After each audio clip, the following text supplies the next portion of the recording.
49년 전 이날 네덜란드의 한 가정에서 격투 로봇이 탄생합니다. 이 로봇이 덩치는 보통 사람보다 훨씬 컸으며 타격 스킬도 잘 배웠습니다. K1은 이 로봇이 토너먼트 출전을 허가했지만 이것은 K1 측이 실책이었는데요.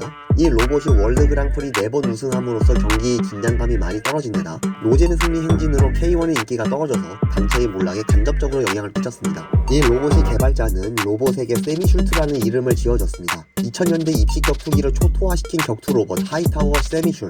이 사람 때문에 K1 우승을 놓친 선수들은 연도별로 한번 알아보겠습니다. 극진 공수도를 베이스로 한 K1 선수 글라우베 페이토자. 하필이면 16강에서 슐트를 만나는 바람에 8강에 못 올랐었는데요. 슐트가 없었다면 페이토자가 다른 상대를 만나서 8강에 올랐다면 카우클라이를 날리고 온 하드펀처 레이세프와 붙었을 것입니다.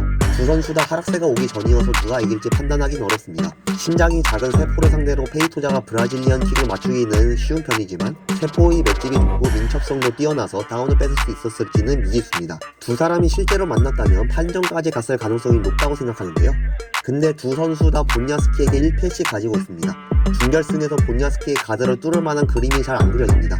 높은 확률로 레미가 결승전에 올라갔을 것 같네요. 반대편 토너먼트 대진표를 보시면 페이토자와 무사시가 보입니다. 피터 하츠의 부상으로 페이토자가 패자부활전을 거쳐 준결승에 합류한 것인데요. 슐트 없었다면 페이토자가 패자부활전에 있을 리가 없었겠죠. 최악의 경우 3년 연속 본야스키 대 무사시 결승전을 보았을지도 모르겠습니다. 여기까지 보시면 슐트 없는 곳에 본야스키가 왕이었을 거란 느낌이 드실 텐데요.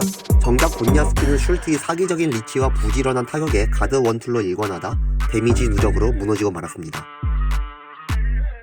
2006년도는 어네스트 후스트가 마지막 토너먼트에 오르고 은퇴하는 해였습니다. 슐트 없었으면 제롬르 벤너가 8강에서 비언 브레이기를 만나 이기고 4강에 올랐을 것입니다. 그럼 4년 전에 자신이 팔을 박살낸 후스트를 또 만났겠죠. 나이 디버프가 적용된 후스트 대 왼팔 파워 핸디캡을 가진 벤너. 두 레전드의 가상 6차전은 높은 확률로 판정까지 가지 않았을까요? 반대편 토너먼트 시드에는 작년에 부상으로 이탈하고 올해 패자부활전으로 부활한 럼버잭 피터 하츠가 페이토자를 이기고 결승에서 기다렸을 텐데요. 여러 경우의 수가 있을 수 있겠지만 후스트가 5회 우승하고 K1 고트로 남으면서 은퇴, 또는 벤너의 분노의 리벤지 후 아츠와의 박빙 승부 끝에 무관의 제왕에서 탈출, 아니면 후스트를 패고 와서 지친 벤너를 때려잡고 8년 만에 다시 우승한 아츠. 누가 우승하건 간에 감동적인 월드 그랑프리가 되었을 것 같습니다. 2007년도에 슐트가 없었다면 페이토자 대 폴 슬로인스키가 8강에서 만났을 것입니다. 슬로인스키는 기량이 괜찮은 선수지만 16강 상대들이 하나같이 괴수들이라 한 번도 8강에 오르지 못한 선수입니다. 두 선수는 2006년 월드 그랑프리 16강에서 만났는데 페이토자가 슬로인스키를 이겼습니다. 슬로인스키가 리벤지에 성공할 가능성도 있었겠지만 페이토자를 준결승으로 올려볼까요? 그러면 준결승전에서 벤너와 페이토자의 경기를 볼 수 있었을 것입니다. 묘하게도 두 선수 다 월드 그랑프리에서 슐트에게 3전 전패했다는 공통점이 있는데요. 펀치와 파워는 벤너가 우위에 있고 킥은 페이토자가 더 뛰어나죠. 페이토자의 특기인 브라질리언 킥이 변수이긴 하지만 노련한 벤너의 복싱 싸움으로 잘 이끌어나가 페이토자를 이기면 아츠 대 벤너의 4차전이 결승전에서 성사되었을 것입니다.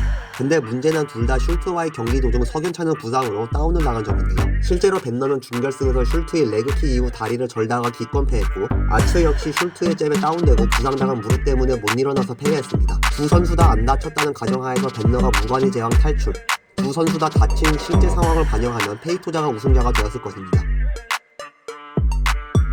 앞서 언급한 선수들이 모두 30대 중반 이상이어서 우승 확률이 조금씩 떨어지고 있는 상황에 한창 쌩쌩하고 체력 좋고 스피드가 최상급인 20대 중반의 우승 후보가 있었습니다. 얼마 전까지 글로리에서 날아다니던 바다하리입니다. 특히 슐츠를 1라운드 KO 시킨 적도 있어서 2009년에 슐츠의 대항마이자 강력한 우승 후보였습니다.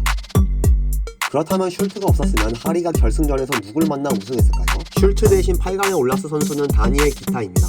파워풀한 킥과 묵직한 펀치로 무장한 선수로 글로리에서 리코와 타이틀전을 놓고 겨룰 만큼 기량이 뛰어났습니다.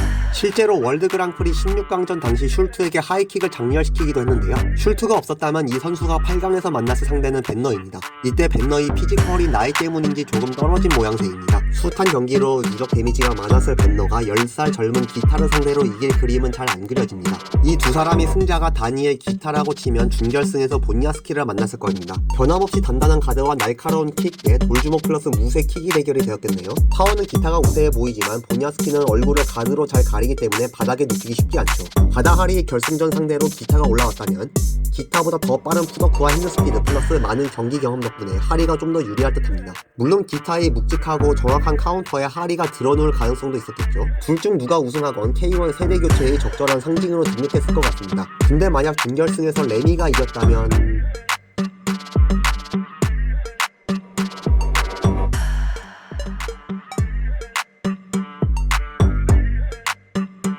2010년에는 슐트가 준결승에서 패배했기 때문에 월드 그랑프리 우승자에는 영향이 없었을 것입니다. 아츠가 슐트와 격돌하여 하얗게 불태우고 빨피가 되어 오브레임에게 우승을 사실상 헌납했는데요. 슐트가 없었다면 월드 그랑프리 8강에선 헤스디 게르게스와 후지모토 교타로의 경기가 성사되었을 겁니다. 게르게스는 체격이 워낙 커서 두 선수를 이겼을 가능성이 높고요. 교타로는 같은 해에 아츠를 KO 시킨 적이 있어서 역시 승산이 높았죠. 그치만 셋 중 누가 올라가도 오브레임을 이기기는 어렵지 않았을까 싶습니다. 세미 슐트는 마지막 경기에서조차 우승을 놓치지 않았는데요. 글로리 헤비급 토너먼트에서 리코 베르 후번, 국한 사키, 다니엘 기타를 다 이기고 챔피언에 올랐습니다. 슐트가 없었으면 글로리를 천하통일한 베르 후번이 우승했겠죠. 같은 토너먼트 시드에 있었던 사키와 기타 모두 베르 후번에게 전패했으므로 이 토너먼트에서 베르 후번을 막을 선수는 없었습니다. 이렇게 해서 입식 무대를 독점한 슐트는 2013년에 은퇴했으며 격투기 지도자 생활과 더불어 마이너 단체에서 심판으로도 활동하고 있습니다. 압도적인 피지컬 덕분에 피터 하츠 빼고는 적수가 없었던 세미 슐트. 얼마 전에는 글로리 명예의 전당에 등극하였는데요. 그가 없었으면 K1 챔피언이 3-4명은 더 나올 수 있었을 듯합니다. 이상으로 슐트 없는 킥복싱 이야기를 마치겠습니다. 시청해주신 여러분 감사합니다.